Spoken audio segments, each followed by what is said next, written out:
Summer is upon us, and of course we like to stay fit at all times of year, but Rich Hesketh is here to show some exercises that you can safely skip to make the most of your time, whether you're outdoors or at the gym. Good morning to you. Good morning. I'm sure you see it all the time where people get into the gym and they're doing things that really have very little effect. Yes. Yeah, and I mean, honestly, if we all have very little time to get what we need done, it's probably best to get the most bang for your buck, for sure. So there are a number of things we can do. We've kind of pared down a few of them, and we'll see how many we can get through. Okay, we'll try to get through as many as possible, and I'll consult my notes here. Yeah. And let's start with the stationary bike, and when you hop on there and get your warm-up on the stationary bike, is that a good thing?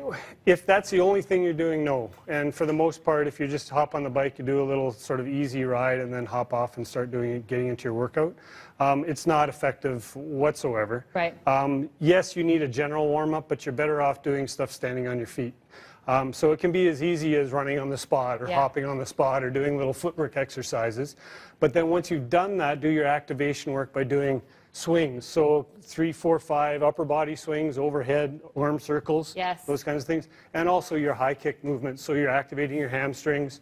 You're working with some quad activation and some balance, and just creating some movement patterns that get you ready to do any kind of work. It doesn't have to be specific to the exercise you're doing, but it does need to be a general movement, because the first thing to do is, if your core is not activated, every muscle group in your body is connected to your core. If your core doesn't hold you strong, the contractions are useless. And that comes with injury as well, back issues and all of that. Yes. Okay, and with the core, let's stay with the core and talk about some core exercises that are not effective. Yeah, well, one of the ones that we were thinking about too is these side bends where you're holding the weight on your side, either putting your hand on your head or by your side, and doing these pulls in the side bends. It's old school. It's old school. I see it a lot still. Yeah, and with load, you're going to end up growing muscle. So if you're looking to not have a wide waist, and it's a look, for the most part, you're building muscle in this area. Sure. Again, you're better off, and we started off with doing the planks,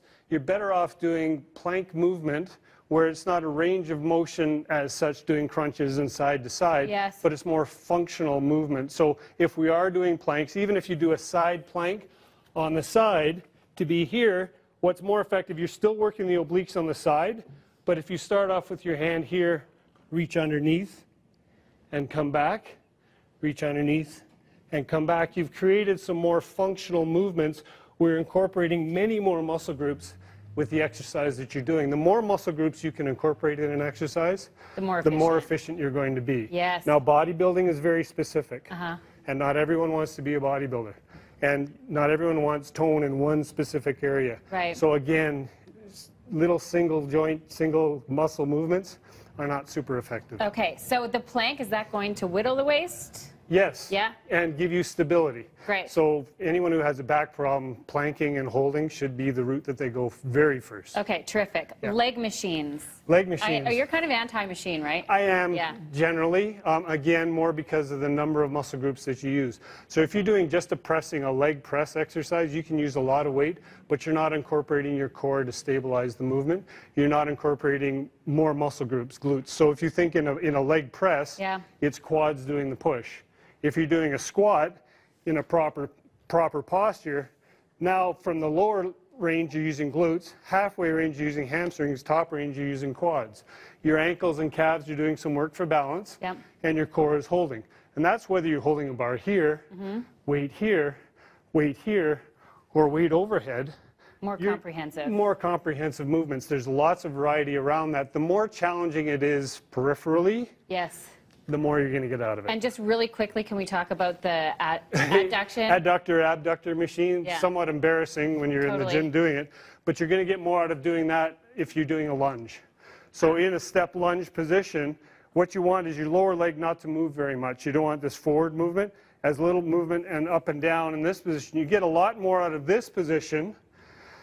The abductor machine are working muscles that are about this big. Okay. By doing a split position, you're working the same muscle groups plus quad, plus hamstring, plus glute. Anytime you're lowering, the glute is working. Yes. Anytime you're raising, your quad and hamstring are working a little bit more. Plus, the stability is working into the groin and abductors and abductors. Perfect. Both sides. So you're far more effective doing really good lunges doing these little muscle group exercises. Perfect. Yeah. Okay, thank you so much. My pleasure. Great information as always.